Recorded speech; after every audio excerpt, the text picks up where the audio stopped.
مولاي صل وسلم دائما أبدا على حبيبك خير الخلق كلهم. اعوذ باللہ من الشیطان الرجیم، بسم اللہ الرحمن الرحیم۔ الف لام میم، غلبت الروم فی ادنی الارض وهم من بعد غلبهم سیغلبون فی بضع سنین للہ الامر من قبل ومن بعد ویومئذ یفرح المؤمنون بنصر اللہ ینصر من یشاء وهو العزیز الرحیم۔ صدق اللہ العظیم۔ الف لام میم، رومی لوگ قریب کی سرزمین میں مغلوب ہو گئے ہیں اور وہ اپنے مغلوب ہونے کے بعد ان قریب غالب آ جائیں گے۔ چند ہی سالوں میں سارا اختیار اللہ ہی کا ہے، پہلے بھی اور بعد میں بھی، اور اس دن ایمان والے اللہ کی دی ہوئی فتح سے خوش ہوں گے۔ وہ جس کو چاہتا ہے فتح دیتا ہے اور وہی صاحب اقتدار بھی ہے، بڑا مہربان بھی۔ ترجمہ: یہ ایک پیشین گوئی بیان کی ہے اللہ جل شانہ نے، اور اس میں فتح کی نوید سنائی گئی ہے رومیوں کی، جو اس وقت بالکل مغلوب ہو رہے تھے۔ روم جس کے بادشاہ کو کسریٰ کہا جاتا تھا، اور وہ کچھ عرب علاقے اور اوپر کے علاقے یورپ کے کچھ علاقوں پر مشتمل تھا، اور ایران فارس کے بادشاہ کو کسریٰ کہا جاتا تھا، اور یہ معروف ہے۔ اس طرح قیصر و کسریٰ، قیصر و کسریٰ، قیصر رومی اور کسریٰ ایرانی بادشاہوں کو کہا جاتا ہے۔ ان دونوں میں لڑائی جاری تھی انتہائی زوروں کی، اور رومی مغلوب ہو رہے تھے، رومی مغلوب ہو رہے تھے۔ قرآن میں ان کا ذکر، رومیوں کا ذکر کیوں آیا؟ رومی اہل کتاب تھے، اہل کتاب، اور ایرانی آتش پرست تھے، تو ان حالات میں قریش مکہ ایرانیوں کی فتح پہ فتح پر خوشیاں مناتے تھے، اور مسلمان جو ویسے ہی دبے ہوئے تھے ان کو دکھ محسوس ہوتا تھا۔ اللہ جل شانہ نے ان کی یہ ڈھارس بندھائی کہ ان قریب رومی غالب آ جائیں گے۔ فی بضع سنین، بضع چند کو کہا جاتا ہے، اور عربی میں 3 سے 9 سال تک، یعنی ڈبل ڈیجٹ سے پہلے تک کا عرصہ کہا جاتا ہے۔ ان حالات میں یہ آیات، یہ صورت نازل ہوئی، اور اس میں نوید یہ سنائی گئی کہ چند سالوں میں ہی ایرانی مغلوب ہو جائیں گے، جبکہ رومی غالب آ جائیں گے۔ اور اس وقت کی صورتحال کے بالکل برعکس یہ پیشین گوئی تھی، تو قریش مکہ نے اس پر خاصی لے دے کی اور کہا کہ یہ ٹھیک نہیں ہے، ایرانی غالب آئیں گے، اور ایرانی غالب آ رہے ہیں۔ تو ایسے میں ابی بن خلف نے حضرت صدیق اکبر سے، حضرت صدیق اکبر رضی اللہ عنہ سے شرط لگا لی۔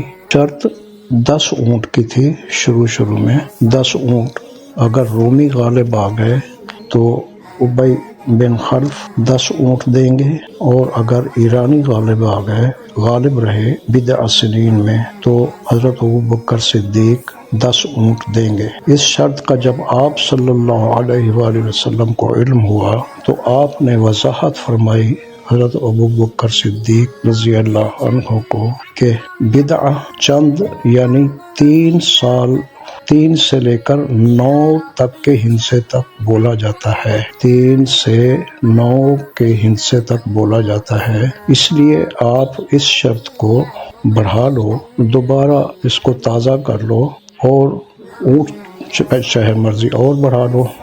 تو پھر طے یہ پایا حضرت ابوبکر صدیق اور ابی بن خلف میں کہ اونٹ 100 کر دیے گئے، اور عرصہ 9 سال کر دیا گیا، 9 سال تک کا عرصہ کر دیا گیا شرط کا۔ اس میں اللہ جل شانہ نے بہت سارے معاملات آسان فرمائے۔ رومی بالکل بھاگ رہے تھے اور بھاگنے کے بالکل سوچ رہے تھے، خاص طور پر کیسر روم بالکل میدان جنگ سے بھاگ کے کسی اور بڑی سرزمین کی طرف جانے کا سوچ رہا تھا، لیکن اس کے ذہن میں کوئی چال آئی۔ اس نے گھوم کے ایرانیوں کی پشت سے حملہ کیا اور ایرانیوں کی شکست دے دی اس محاذ پر۔ اس طرح ان کی ڈھارس بندھی اور پھر وہ آہستہ آہستہ اپنے وہ شہر جو ایرانیوں کے قبضے میں تھے ان پر فتح حاصل کرتے گئے، ایرانیوں کو پیچھے دھکیلتے گئے اور انہوں نے مکمل فتح حاصل کر لی اور ایرانی مغلوب نظر آنے لگے۔ اس اثناء میں آپ صلی اللہ علیہ وآلہ وسلم اور صحابہ کرام نے مکہ مکرمہ سے ہجرت کر کے مدینہ شریف آ گئے، بس گئے، اور بدر کا واقعہ بھی، غزوہ بدر کا واقعہ بھی اس میں آ گیا۔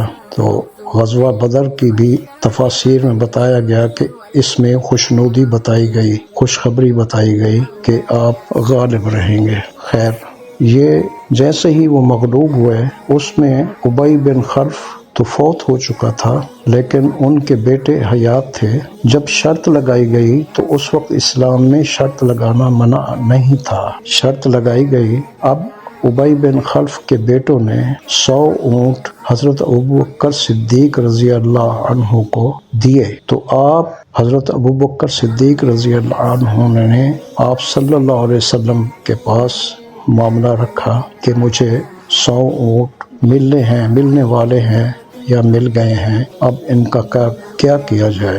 آپ صلی اللہ علیہ وآلہ وسلم نے ارشاد فرمایا کہ اب ان کی حرمت آ گئی ہے، اب یہ شرط ورط یہ جوئے میں شمار ہو گئی ہے، اب ان کی حرمت آ گئی ہے، تو آپ ایسا کریں کہ ان کو صدقہ کر دیں، ان کو یعنی 100 اونٹوں کو صدقہ کر دیں۔ یہ ایک ایسی پیشین گوئی تھی جو اس وقت بالکل ناممکن نظر آتی تھی، لیکن اللہ جل شانہ کے اختیار میں سب کچھ ہے، اور یہ اس وقت کے اہل کتاب غالب آ گئے، اور ان کے غالب آنے سے مسلمانوں کو جو خوشی ہوئی اس پر بہت ہی قابل غور بات تھی کہ آپ صلی اللہ علیہ وآلہ وسلم نے اس شرط کے اونٹوں کو حضرت صدیق اکبر کو لینے کا کہا اور پھر صدقہ کرنے کا کہا۔ اللہ جل شانہ ہمیں دین پر مکمل چلنے کی توفیق عطا فرمائے۔ اس واقعہ میں دو خوشخبریاں دی گئیں مسلمانوں کو۔ ایک تو اہل کتاب یعنی اللہ کو ماننے والے غالب آ جائیں گے، اور دوسری خوشخبری، دوسری نوید، دوسری پیشین گوئی مسلمانوں کے لیے یہ تھی کہ وقت ایک سا نہیں رہتا۔ اللہ جل شانہ جو آج مغلوب ہیں ان کو غالب لے آئے گا، غالب کرے گا۔ اسی طرح فتح بدر ہوئی، مسلمانوں کو خوشی حاصل ہوئی، غزوہ احد، غزوہ خندق، اور پھر فتح مکہ المکرمہ ہوئی اور مسلمان خوشیوں سے نہال ہو گئے۔ قریشی مسلمان جو ہجرت کر کے مدینہ شریف چلے گئے تھے، ان کی خوشیوں کے ٹھکانے نہیں تھے۔ دوبارہ وہ آئے، عمرے کیے، حج کیے اور بہت خوش ہوئے، اور اللہ جل شانہ نے مسلمانوں کی سلطنت، مسلمانوں کا مدینہ شریف کی ریاست کو جو عروج بخشا وہ سب کے سامنے ہے۔ یہ تفاسیر میں، مختلف تفاسیروں میں یہ بیان کی گئی باتیں، ان کو جمع کر کے بیان کرنے کا مقصد صرف یہ ہے کہ اللہ جل شانہ ہر شکست خوردہ کو فتح یاب کر سکتا ہے اور ہر فتح یاب کو شکست خوردہ کر سکتا ہے۔ اس پر ایمان پختہ ہونا چاہیے۔ آج جو ہمارے حالات ہیں انشاءاللہ العزیز اللہ ان کو بہتر کرے گا۔ آمین یا رب العالمین، والصلاة والسلام علی اشرف المرسلین۔